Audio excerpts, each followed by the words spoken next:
To know that murderers come down through here, I mean, yeah, it's scary. Who could have done that? Who could have left a baby in it? Case in Europe has sparked outrage. Arnold O. was arrested after brutally murdering his girlfriend, a young mother, because she focused on her newborn instead of him. They knew exactly what he did and what he was responsible for. They took us through extreme agony and pain. Arkansas State Police say a couple was attacked and killed while hiking with their daughters at Devil's Den State Park.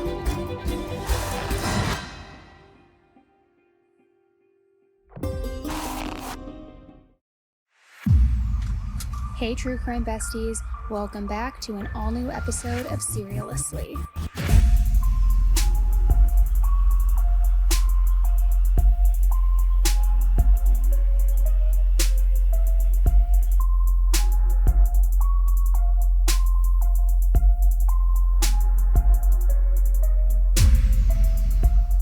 Hello. Welcome back to an all-new episode of Seriously. With me, your host, Annie Elise. We have got so much to talk about today. We're going to go over all of the headlines, everything that's been breaking this week in the true crime world, which there has been a lot. I also, in case you missed it, I dropped the deep dive on the Idaho case and all of the 1,000 plus pages that we went through of everything that's been released since the gag order has been lifted. So that episode released on Monday. You can go ahead and listen to it now. It's in the feed. The uncensored version, as you know, is always on the podcast because YouTube likes to censor things. So the censored version will always live over on YouTube. But so that released on Monday. And then today I want to talk with you about all of the headlines. There are a lot of cases going on and a lot of you guys have been sliding into my DMs asking me to cover certain cases.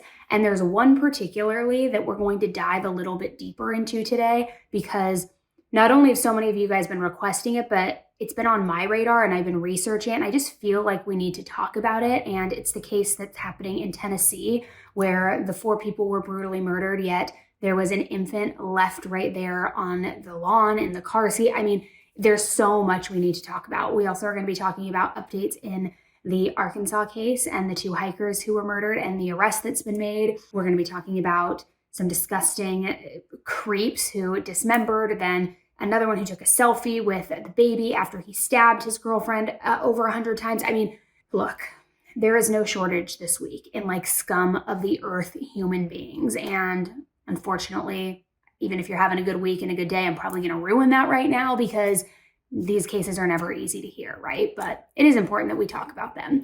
So last thing before I get started, I do want to mention one last time CrimeCon. So for those of you who don't know what CrimeCon is, let me give you a brief rundown, but it is happening this September 5th through the 7th or the 8th in Denver, Colorado. And what CrimeCon is basically kind of exactly what it sounds like. It's where a big group collectively gets together regarding crime. Big networks go, Court TV, Dateline, Nancy Grace goes, a lot of victims' families go. Last year, John Benet's father went. He's going again this year. The Petito family, Ethan Chapin's mother is going to be speaking this year. And there's a lot of panels where there's these families, these experts who weigh in on so many different cases and so many different things and share a lot of valuable information. And so we will be there again this year. Last year was my first time going when it was in Nashville. There were over 6,000 people there last year. It's expected that there are going to be about 7,000 people this year. And yeah, it's going to be really interesting. I know that Kendall Ray is now going and doing a meet and greet. I don't think she has a booth, but she's doing a meet and greet. Crime Weekly, Derek and Steph go. Stephanie and I are actually going to be doing a live episode there together. And yeah, it's going to be a great weekend full of a lot of just, education, awareness, and people coming together. So my point in all of that is that I'm going to be giving away 2 free weekend passes in this episode. So just listen carefully. I will explain all the details to you. Or if you already know right now, I don't even want to take my chances of winning the passes. I just want to know, I want to go before it sells out. You can go buy your tickets and you can use code AnnieElise and get 10% off. So that's that for CrimeCon. Stay tuned. I'm going to share details of how you can win those 2 free weekend passes. And let's get into this week's cases. Now, moving into this other case I want to talk to you about, it is truly disgusting and it is so crazy to even think about because a man stabbed his girlfriend 258 times and then he took a selfie with their baby. Now, this crime takes us to the Netherlands, and it all stems and started back last year when a man named Arnold O. did the unthinkable. Something so sinister and so shocking to his very own girlfriend. It was July 18th of 2024, and Arnold stabbed his 22-year-old girlfriend, Genevieve, 258 times. Which, 258 times, the amount of rage and pure hatred to stab somebody that many times, it's mind-boggling. And I've talked about this before. I'm not trying to be grotesque in any sort of way, but think about that. 258 times. That's double the amount of, up and down motions, which, let me do the math really quick. I'm not that quick. 250 and 250 is 500. 8 and 8 is 16. So 516 up and down motions where you're clenching a weapon. You are forcing, that through tissue, muscle, skin. And I get it. Adrenaline can come over somebody. It's certainly, a crime of passion, overkill. But to do 516 motions, if you just take your hand right now next to you, kind of doing like fake little dumbbell lifts up and down, not even having that amount of like resistance and force that you have to push through, 516 is exhausting. Imagine that. And again, yes, overkill and adrenaline, absolutely. But for that amount, I just would imagine so much rage and pure hatred. Now, as if that weren't bad enough, the couple's 2-week-old baby was also present during the murder. Literally right there, seeing all of this happen, which thank God at 2 weeks old, this baby will probably never remember a single moment of this, even though hearing it after the fact isn't helpful at all and is still just as traumatic. I mean, I'm just thankful that this baby was so young they didn't, they won't remember witnessing it because it's just appalling. But after and even during the stabbing, Arnold was using the cell phone to videotape what he had done. Taking photos, taking videos of his girlfriend's lifeless body and the stabbing that he was inflicting. He also then, when he was done, used this cell phone to take a selfie with their newborn son right after this brutal murder. Just right there with her mutilated body in frame, just taking a picture with their son. It is so insane and unhinged to murder her so violently and then to take videos and pictures of it and then pose for a selfie with the baby. It is sick, sick, sick, sick. So the way he was caught and how all of that went down is that on the day of the murder, a nurse was scheduled to have a visit with the mother and the baby. But when she got to the house, she heard screaming. And when she looked inside through the window, she saw a bloody leg and a bleeding foot. So she immediately called the authorities. Investigators arrived on the scene, and sure enough, they found her dead body just lying in the bed in their bedroom. And right next to her was the bloody knife that was used as the murder weapon. Arnold was arrested at the scene, and for the past year, he's been awaiting his trial. Now, while it's no secret that this murder is just absolutely shocking, in terms of violence and brutality, the court was even saying that this crime, quote, falls into an exceptional category, just because of the level of it, because of how barbaric it was. However, get this. Arnold is not going to prison for as long as maybe you thought that he would be going for. According to experts, Arnold was psychotic at the time of the murder and also was suffering from personality disorders. In court, they said that his disorder, quote, approaches full legal insanity. They also said that at the time of the murder, Arnold was hearing voices, that he had limited intellect, and that he was not in control of his actions. He even went through a personality assessment, and the assessment said that he was basically going insane because he couldn't handle the fact that his girlfriend, the mother of their child, was putting all of her focus on caring for the newborn baby and not him. Arnold also apparently thought that he was not the baby's biological father, and he suspected his girlfriend of cheating on him. So the court said, quote, his suspicion took the form of a delusion. Yet they also said that the risks of him doing something like this again are high. So they're not discounting it, saying it was some psychotic break and that he'll get help and treatment and he'll be fine. They're saying the risk of him reoffending, it's high. But get this. Arnold only ended up being sentenced to 5 years in prison. He was then sentenced with mandatory psychiatric treatment at a facility after he served his time, but still, only 5 years in prison, and how long he's going to be spending in the treatment facility has not yet been finalized. I would imagine it's probably until they deem him not to be a risk, but I don't know. I'm not a professional, but after doing something like this, how can you really ever be classified as not being a risk, right? And it kind of reminds me of that case, and gosh, I'm probably going to butcher the name, so I know you'll correct me in the comments. Is it Morgan Geyser? Morgan Geyser, I think is the name. She's the girl who was convicted because she killed they're young girls. She killed her young friend to please the fictitious character Slender Man. It was something to like get in his good graces. And so she didn't kill her. She stabbed her. Peyton survived. But she now is being released into a treatment facility. And a lot of people are like up in arms about that, being like, this is not at all justice. This should not have happened. It was Morgan and Anissa, and they like lured their friend Peyton into the woods and stabbed her. And I forget how many times they stabbed her. I think it was over 15 times. Maybe it was 19 times. But again, they were trying to appease that fictional character Slender Man, prove his existence, prove their allegiance to him. Fortunately, Peyton was found by, I believe, somebody on a bicycle, and she survived. But now people are up in arms at Morgan's release. And again, I'm not trying to like deviate too much from here, but it just reminded me of that case when I heard about this. And a lot of people are up in arms. Her mother also spoke after the trial and the sentencing, saying she was not happy with how it turned out at all. She said she was very disappointed and that this 5-year sentence was, quote, a slap in the face and a kick to my daughter's grave. She also added that this definitely does not feel like justice to her. And I get it. Again, I am all about rehabilitation, getting psychiatric treatment, mental health, all of that. But at what point is something so barbaric, so brutal, and so callous, taking photos of it, videos of it, then taking photos with the baby after the fact? At what point do you say, even if we believe there is reform and that he can get mental health treatment at a facility, he still has to do the time for doing the crime?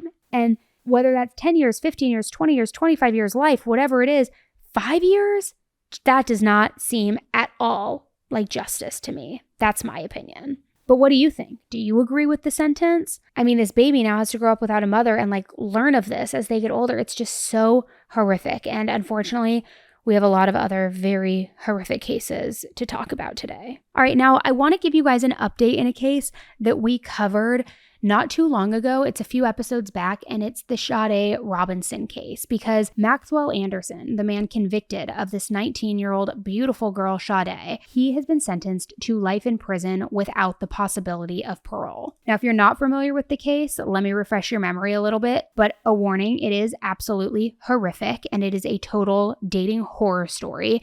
It left this family grieving their young daughter, and it is just so brutal and disgusting, and it's one that will haunt you. I'm going to just give you the top level recap, but again, that deep dive is a few episodes back on the podcast channel. And as a reminder, again, everything always is uncensored on the podcast if you want like the full legal terms and everything else that goes with it, and then we put more of the censored YouTube friendly version over on YouTube. But let me break this down for you. So back in April of 2024, 34-year-old Maxwell took 19-year-old Sade out on a date. They first met at a bar, and then a week later, the two of them went out on a first date. But this date turned into an absolute nightmare. The two were seen on security camera footage, drinking at 2 different bars, and then going back to Maxwell's apartment. Photos were also later found on Maxwell's phone of Sade lying face down on his couch while he was groping her, and she was obviously drunk. Later on, security cameras showed Sade's car leaving his apartment early the next morning and driving to a park on Lake Michigan. Now, at that park is where prosecutors said that Maxwell dismembered Sade's body into pieces and scattered her mutilated remains all around the area. Maxwell then later took her car behind an abandoned building, burned it, and took a bus home. So when the search started for Sade, when everybody was looking for her and started piecing things together, they did start to find her. And by find her, I mean parts of her. Investigators found one of her legs in the park, another leg by a playground, her foot near where he burned her car, her torso and an arm washed up on a beach in Milwaukee. And it was like just pieces of her were being found bit by bit, which you can only imagine how devastating and traumatizing that was for her family.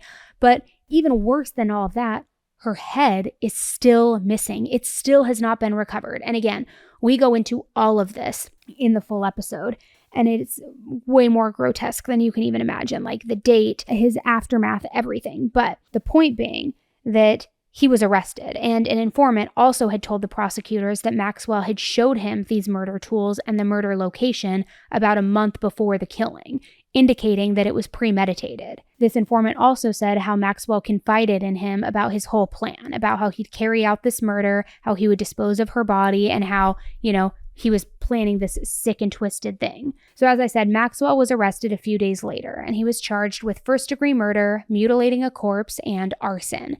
Yet, to this day, he still maintains that he is not guilty. And this past Friday, on August 1st, his trial wrapped up. But he was found guilty on all counts, and he was sentenced to life in prison without the possibility of parole. And here's a snippet of the judge speaking at the hearing. Take a listen. But there's no answer that you briefly provided in this pre-sentence that makes even a hint, that even resonates with a hint of truth. So how do we protect society from a man who clearly has had darkness in his past, who engaged in behavior that is, it's the facts that you see written in horror novels. That's what we have to determine. And it isn't easy. I can tell you that when you think about, is there ever something redeemable in a person? You'd like to say at some point there is. And I can tell you that at the points in life where I've come to the conclusion that there isn't anything redeemable, you do think about, I think it takes away a little piece of my soul. How come I couldn't find anything good? How come I can't find anything that I can say at some point you'll be a better person? So ultimately at sentencing, considering the seriousness of the offense, your character, and the needs of society. This is clearly not a probation case. Probation would unduly depreciate the seriousness of the offense and isn't even allowable under our law. You are sentenced to a term of life imprisonment, and that is what the penalty is for a jury of your peers ultimately coming back and convicting you on first-degree intentional. So at the sentencing hearing, Sade's family spoke to the court, and I want you to hear from her mother and what she said. There's no such thing as justice with what you did to my daughter and what you have done to my family. I have bust my ass for over 20 years to raise the best possible angelic light worker kids that do nothing but good.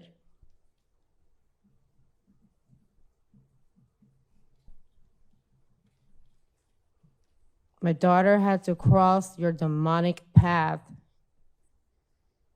You plotted and planned to kill, dismember, then you disrespectfully spread my daughter across the Milwaukee like a piece of trash. How dare you? My daughter was everything. She was everything to all of us. You will never get peace. You will never sleep. You no longer can harm and hurt my innocent baby. You took advantage of her. You manipulated her in the worst possible way. You're a coward. My daughter is a hero. My daughter is a hero. She has saved so many other women from this demonic serial killer that there's no telling how many more people that he has killed. If you had any type of decency, but you are a devil. It's very difficult to hear a mother's grief. I mean, you can just tell how much she's hurting, how she's trying to keep it all together. And even Sade's 16-year-old little sister spoke out during this. Take a listen. Even in her 19 years, she was still incredibly hardworking, independent, kind, supportive, selfless, resilient, and special. She continues to inspire me for the fighter that she was. But he took the guide and support system and role model that she was going to be for the rest of my life. He stole my big sister that always protected me and nurtured me and put me first. And he robbed her of her ability to do that and feel accomplished because she knew she was setting me up for a life better than the one she was forced to struggle through. You, us, and the jury sat here for 2 weeks hearing all the heinous things he committed. Do not let any of that go to waste. Do not let the loss of Sade go to waste. This man should never walk free again. Thank you. I know that too was difficult to hear because you can hear the tears through her words. And also, she's so young. She's only 16 years old. She probably didn't even know that this kind of evil exists in the world. Sade's father, Carlos, also spoke, and when he spoke, he asked the courts to make sure that Maxwell gets the punishment that he deserves. She had so much life left to live, so many goals that was taken from her. And to me, it's not just that she's not here, it's the way that she's not here. I can't wrap my mind around it. Somebody that does something like this doesn't even deserve. I think death is a way out. You deserve what you get. He deserves the punishment that he gave to my daughter. Everything that he did should be done to him. That's how I feel. To me, that's justice. I don't feel like he has a right to walk around and breathe air, eat breakfast, brush his teeth. He doesn't have that right. The moment he done what he did, he lost that. Any basic human rights. No man should be able to live doing what he did. That's just how I feel. And I try to make peace because I am a man of God, and I try to learn forgiveness. But I can't get past this. I can't. Now, like I said, Maxwell still claims that he's innocent, that he didn't have anything to do with Sade's death. He said Sade left his apartment on her own and that somebody must have kidnapped her along the way, intercepted her, and then that's who murdered her. He also said in court at his sentencing that he hopes that one day, quote, true justice will be delivered. He plans to appeal his convictions as well, which good luck with that. But I will say, nothing surprises me these days because there are people out there who believe he is innocent. Just like people out there believe Brian Kohberger is innocent, despite him pleading guilty, despite all of the evidence, the DNA evidence, the circumstantial evidence, the, pings, all of that, people still believe he's innocent. And I'm not going to go into all of that right now. I went into it on the episode just this last Monday, so you can go take a listen to that. But people say that they believe Maxwell is innocent. And I just have I have a tough time with that because I think everybody's entitled to their opinions, but also this is his one chance now at any sort of redemption and any sort of being able to be a good human and do the right thing. Just own up to what you did. You've been sentenced to life in prison. Just let this family have some peace. Tell them where Sade's head is. Let them have some closure, some peace. But the fact that you're still now saying you're innocent, somebody else did this, you're going to appeal it. I know that wrongful convictions happen all the time, but also this guy admitted to that informant ahead of time what his plan was. He was seen on CCTV footage with her. The evidence, it does not lie in this case. So I don't know. It's such an insane tragedy, and I hope that by him going to prison for the rest of his life, it does give the family some sort of peace and closure, but they still haven't been able to even recover all of Sade's body parts. And they, meanwhile, have this creep saying he's innocent. It's just so disrespectful and disgusting and obnoxious. It makes me sick to my stomach even thinking about it. Now, before we get into this next case, we are going to talk about CrimeCon. I mentioned it at the top of this episode, and it's time for you to win those 2 CrimeCon tickets. So all you have to do is go to the show notes for this episode. There's a link where it'll take you directly to enter to win those 2 free tickets to the entire CrimeCon weekend this September in Denver. And all you have to do is click on the link, fill out the form where you enter your information, and see if you win. But you have to remember this password. It's one word, all caps, no spaces, stay safe. So I'll be announcing the winner in next week's episode of Headline Highlights. We also will be, of course, contacting the winner individually. Good luck to all of you. And for those of you who do know you want to go to CrimeCon and don't want to risk not winning and missing out on tickets, you can buy your CrimeCon tickets on CrimeCon's website, and you can also use our coupon code AnnieElise for 10% off. So see you all in September.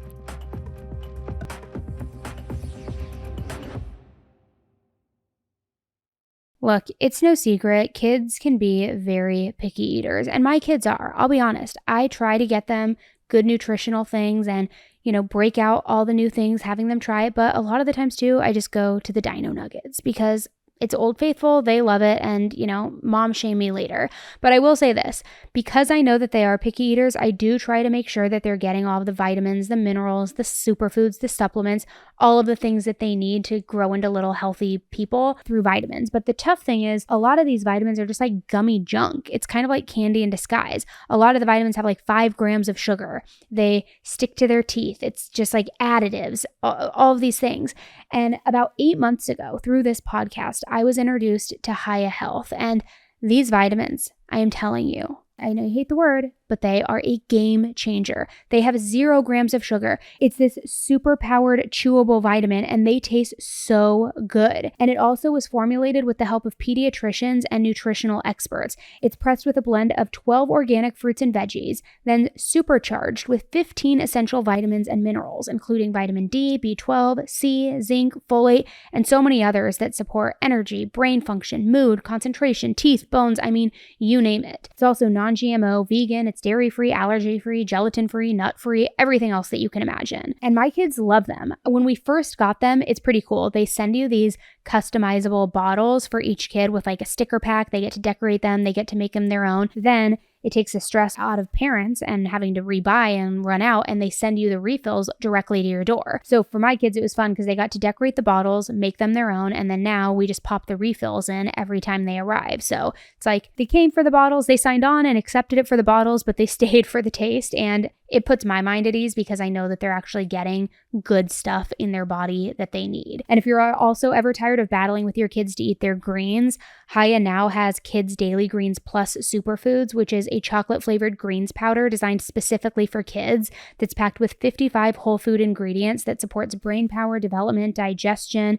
You just scoop, shake, and sip it with milk or any non-dairy beverage, and it's this nutritious and delicious boost that your kids will actually enjoy. And the same multivitamin that more than 1 million kids and parents love are now available with Disney's The Lion King, with a new Lion King unboxing experience, including Lion King bottle and Lion King stickers. And we worked out a special deal with Hiya for their best-selling children's vitamin. Receive 50% off your first order. But to claim this deal, you must go to hiyahealth.com/AE. This deal is not available on their regular website. Go to hiyahealth.com/AE and get your kids the full body nourishment that they need to grow into healthy adults. That's hiyahealth.com/AE. You guys know that I'm all about sharing the things that actually make a difference in our lives, right? Especially when it comes to women's health. Because while I know a lot of my true crime besties out there are men, the majority of you are women, and I feel like I got to share my life hacks with you. And when I learned about O positive and their urovaginal probiotic, I knew that I had to come on here and talk to you about it. I've talked to you about it before, I think too, but we're going to talk about it again. O positive is a women's health company that's on a mission to break down stigmas and offer real solutions for hormone health, for vaginal wellness, and beyond. Their urovaginal probiotic is specifically formulated to support a healthy vaginal pH, also to maintain healthy vaginal flora, and just give your body the support that it needs. Whether it's life, stress, workouts, or hormonal changes, so many factors can throw off our body's balance. And Uro is designed with 4 powerful strains of probiotics that work together to help keep things in check. And the best part? When taken daily, most women start to notice benefits in as little as 2 weeks, and clinical studies show results within 8. Customers talk about feeling more confident, more comfortable, even improvements in intimacy because they feel more comfortable in their own skin. It's a simple addition to your routine that can have a big impact on how you feel every day. And if you're somebody who appreciates science and backed ingredients and products that are crafted by experts, O positive has you covered. They're not about gimmicks. Their products are designed to actually work, and they're one of the top women's health brands at both Target and Amazon. So take proactive care of your health and head to opositive.com/AE or enter AE at checkout for 25% off your first purchase. That's opositiv.com/AE for 25% off.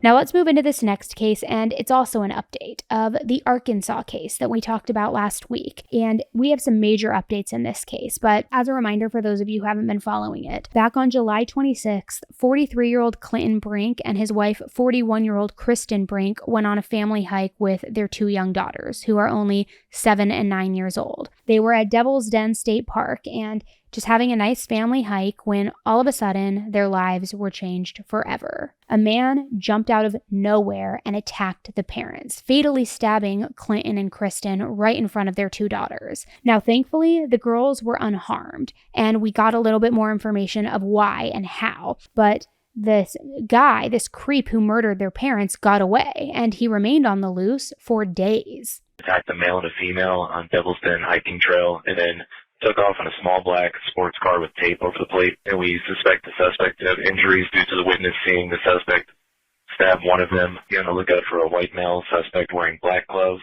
sunglasses, dark-colored pants. According to witness, direction of travel was, quote, went across a bridge leaving Devil's Den and stayed on the highway, end quote. So as the investigators were looking into this, they said that the husband was stabbed first, about a half a mile into the hike. The mother, then, trying to protect their daughters and save them, took the children to safety. But I've heard some rumors that it was at the car and she locked them back in the car, then that she just pushed them away into a hidden area. And there's kind of a lot of conflicting information out there. But the point is, she took the children to safety before then heading back to try and help her husband. However, she wasn't able to overcome the monster, and he stabbed her to death as well. Then a hiker came along and found the 2 little girls all by themselves and tried to help them find their parents. But that's when the hiker found the parents' dead bodies. So they immediately got the girls safely off the trail and then called 911. The police interviewed witnesses all around, and they had learned that the suspect had left the scene with what looked like blood on his face and had driven off in a Kia Stinger with its license plate partially covered with tape. Now, when this case first broke, everyone was left in shock. Nobody could make sense of it. I mean, one second this family is out together on a family hike in this beautiful area, enjoying family time, but then these girls are forced to watch as their parents get killed, like right in front of them or off to the side of them, or, however it was. I just cannot even imagine the trauma. So after 5 days of searching and hundreds of tips, the authorities finally made an arrest. 28-year-old Andrew James McCann was arrested last Wednesday at a hair salon in Springdale, which is about 30 miles north of Devil's Den, where these murders took place. I want to thank the public for providing images and videos from cell phones, home, and business security footage that directly advanced this investigation. The information that was put out and the request for information back from the public directly resulted in this person being brought into custody. So Andrew was at this hair salon when the hairdresser said that she was cutting Andrew's hair for about 5 minutes when police officers walked into the salon and started asking whose black car was parked outside. The hairdresser said that Andrew hesitated for a little bit before then standing up and telling the cops that the car belonged to him. The officers asked him a few questions inside the salon, and then they arrested him and took him into custody. And you can hear directly from this hairstylist what those moments were like. Take a listen. I want to start off first by saying my condolences to the Brink family. My thoughts and prayers are with you all. I couldn't sleep last night thinking about them. And they'll always be in my heart to imagine those little girls. When I saw him, he looked pretty normal. Something did feel off about him. I noticed I was in the break room heating up my food for lunch, and I noticed a black car pulled up. The doors open, so I would see who would pull up. I came back up here, and I noticed the guy just standing over here. As soon as I saw him, something fell off about him. He looked pretty scary. He didn't look like he was okay. He was very timid. He was always with his head down, long hair covering his face. But I didn't want to speak up yesterday after seeing the photos because anything can change from when those pictures were taken. And he looked to be a lot slimmer, but as soon as I saw the pictures, I'm like, that's him. He just looked slimmer. Like I said, he was on the run. He probably didn't eat or took care of himself. He looked pretty confused. I don't know how to describe it. I saw him, his eyes just looked sunken, pretty kind of like soulless is what I could describe. He didn't want anything cut from the top of his head. He wanted to hide his face. He just wanted a fade on the sides. He didn't really know what he wanted, so I kind of explained to him what kind of haircut would go well with him, with what he had. Yeah, he just didn't want to touch anything from the top. Well, I was about 5 minutes into the haircut when a man pulled up and asking about whose car that was outside, and that's when he would tell him, I believe this is your car. And he just stood quiet. I guess he felt kind of scared. So after his arrest, Andrew had cuts all over his hands and he also had blood all over his car. They tested the blood that they found in his car and it was a match for the blood found at the crime scene. They also searched his home and said that there was, quote, articles found that are consistent with being involved in this particular crime. Police also said that Andrew literally admitted to committing these murders.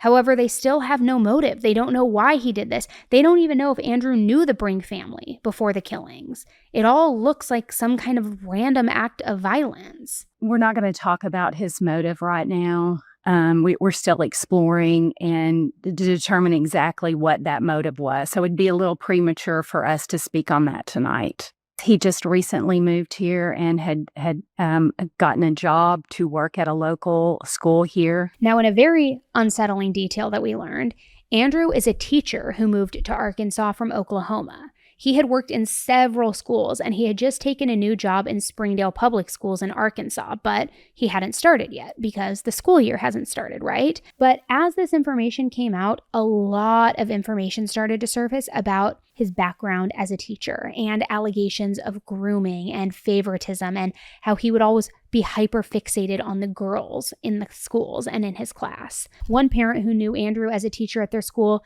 described him too as being awkward around the parents, that he would struggle to make eye contact during parent-teacher conferences, and he was described as just being very timid, shy, and pretty quiet. However, all the kids apparently loved him. However, back in 2023, Andrew ended up being placed on leave over in Texas from Donald Elementary School because a lot of the parents had concerns about his professionalism and about student favoritism. Some parents even said that they saw grooming behavior in Andrew. Kids said that he only played at recess with girl students. He would give candy or special prizes only to girl students. And some parents even said that at lunchtime, Andrew would send all of the kids out to the cafeteria, but he would ask some of his favorite female students to stay behind in the classroom with him. A few moms also alleged that he encouraged girl students to sit on his lap. Now, this is obviously disgusting, dangerous, and predatory, and I've shared on my podcast before my experience with this, and I'm not going to say I was groomed. I don't think I was, but in 6th grade, I had a teacher and it was kind of very similar. He had a lot of favorites, a lot of girl favorites in the class. I was one of them. And every time when we would have like a movie day, which, where they turn the lights off in the classroom, they roll the big tube TV out and you watch a movie, he would let me come over to his desk and like either sit right next to him or kind of sit not directly on his lap, but like on his leg a little bit, and he would let me go into his software and change my grade on different tests to where then my whole entire grade would change. And I remember at the time being like, this is awesome, like I'm his favorite student. He lets me change my grade. Like, yeah, this is cool. And he was kind of flirty and weird. But now looking back, I'm like, oh, this guy was a sicko. Like, what a freak, right? Like, it's just so gross and sick looking back on it. So this guy, this Andrew creep, had apparently like this long past of that, so much so that he was placed on leave at that school in Texas. And sure enough, I have a little bit of inside scoop for you. I'm not going to say her name on here because I don't know if she wants this information shared publicly, so I'm definitely not going to like attach her name to it. But a parent at my child's school texted me saying that she had heard my episode from last week, because we did cover this case a bit in last week's headline highlights. And she said that her sister used to be a student of his in Texas at, in Flower Mount, I believe, at Donald Elementary, that same school that he was placed on leave from. And let me pull up this text message. Let me see here. Where is it? Okay. And let me just, share with you. She said, I just saw your podcast about the Arkansas hiking murders. This guy used to be my sister's teacher at Donald Elementary School in Flower Mount, Texas. I was not that shocked when I saw it. I always told my mom to remove my sister from that class because he was creepy. He would not let her use the restroom, and he would always say bad words in the classroom. He always gave me the creeps when my sister would talk about him, but I didn't think that he would come to the extreme of murdering people. But he always did give me the creeps around girls. She said, I sent the picture to my mom too to confirm that it was him, and she was upset because my sister used to make excuses for his behavior, saying he was sweet sometimes to her and that he would play with her. So we went on and texted back and forth, and she was saying how they all are shocked and how he escalated from being creepy with girls and then would do this to two innocent parents. And it's just a reminder to always trust your gut, right? Like, she knew back then that something was wrong. And like, it's just a reminder, always trust your gut.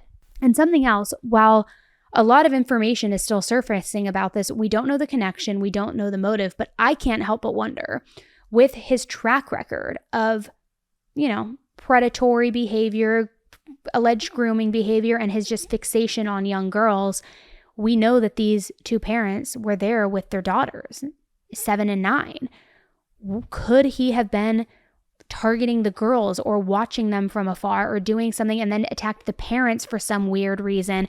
I don't know. I mean, I would imagine that we're going to learn a lot of information as more stuff comes, and I probably will end up doing a deep dive into this case too. It's just there's still so much stuff coming out that we're trying to vet and get our hands on, but let me know if you want that deep dive. We probably will do it.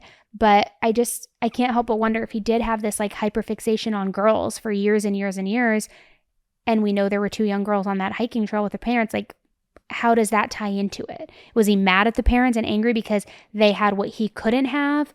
Was he wanting to go after the girls first and the parents intervened and then the mom got the girls to safety? What really happened and why? So we know, despite his background with girls and teaching and all that, it led to him stabbing this couple in this insanely shocking and all-around heartbreaking case. And now these 2 girls are not only forced to live with the trauma, but they're going to be growing up without their parents. Andrew was booked on charges of capital murder, and he was appointed a public defender at his first court appearance last Friday.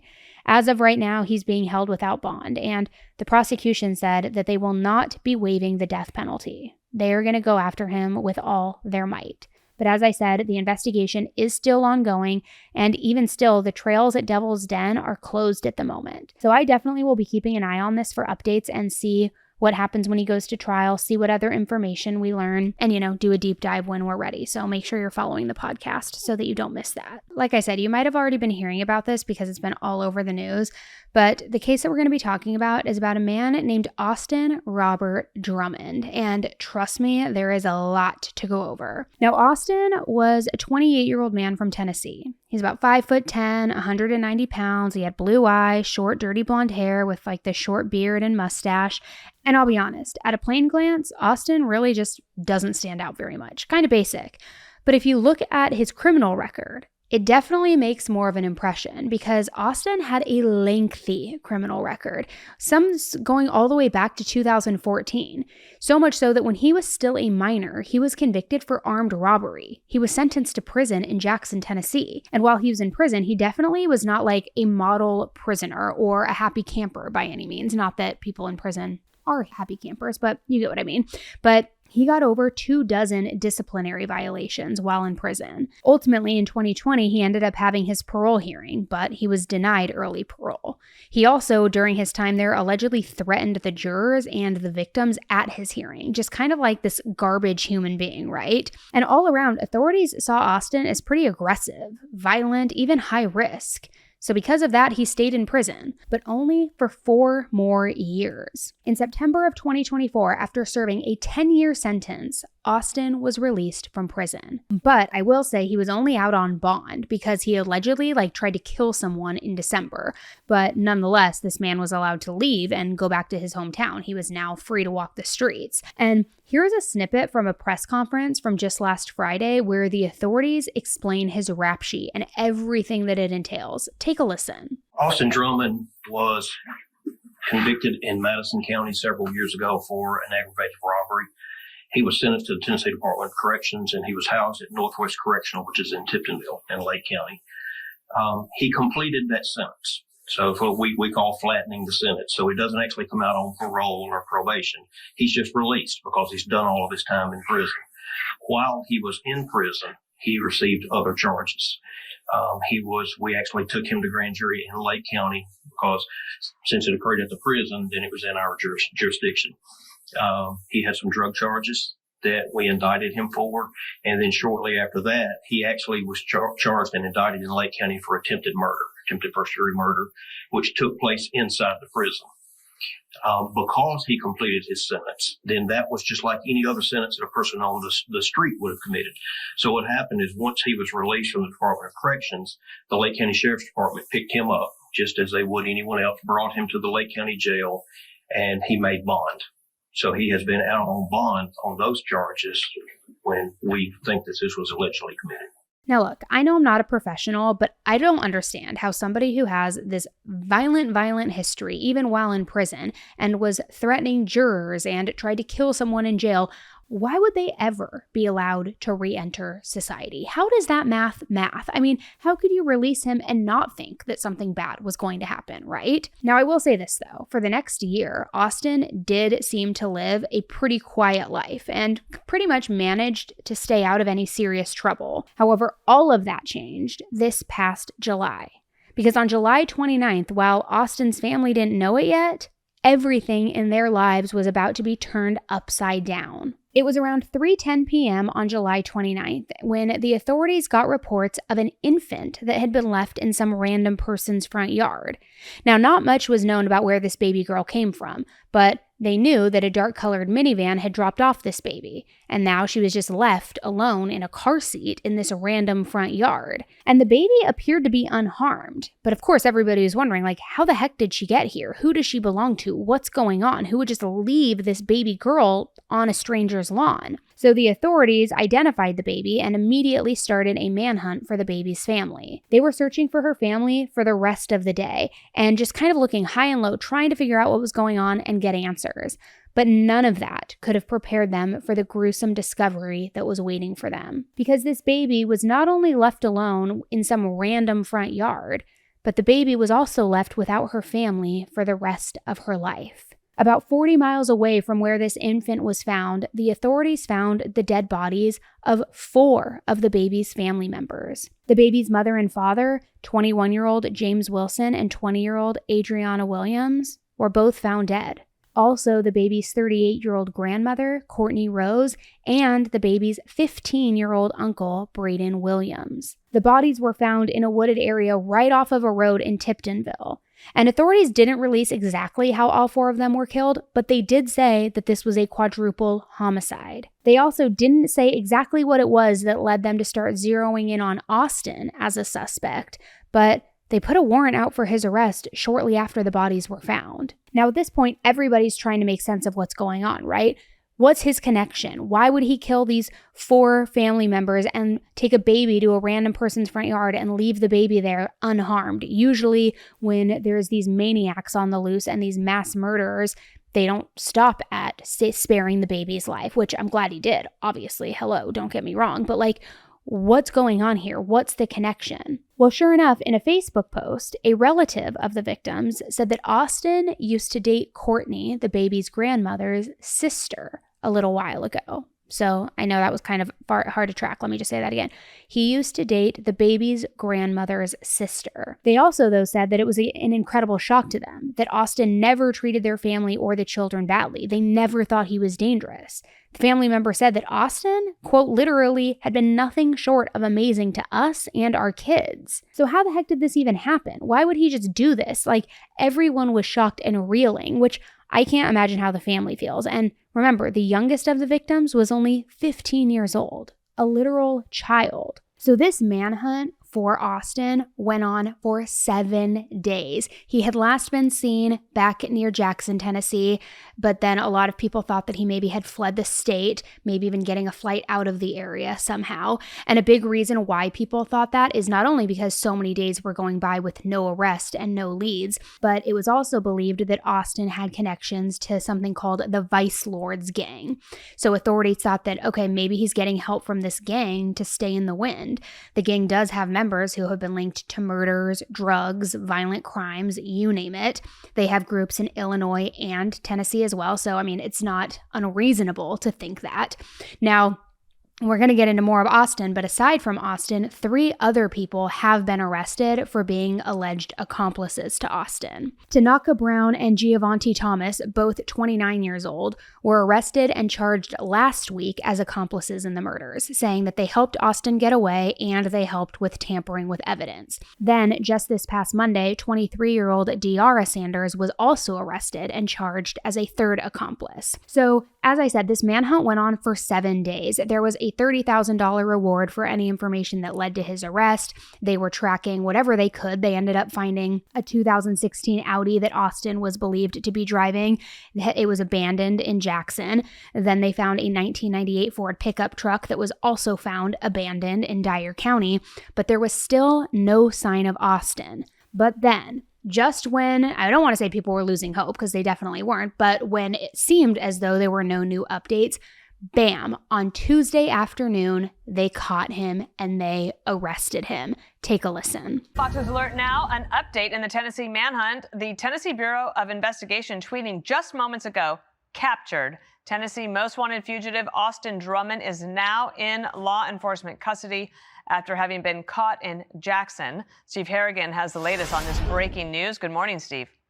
Good morning, Dana. This is a 7-day manhunt that just now has come to an end. Tennessee Bureau of Investigation confirming that they have caught Austin Drummond. This is a man who's accused of killing 4 people in Tennessee. The case got a tremendous amount of attention because not only is he accused of murdering 4 members of a family, but also abducting, kidnapping, and then leaving a 7-month-old baby girl in a car seat on the lawn of a random house 40 miles away from those bodies.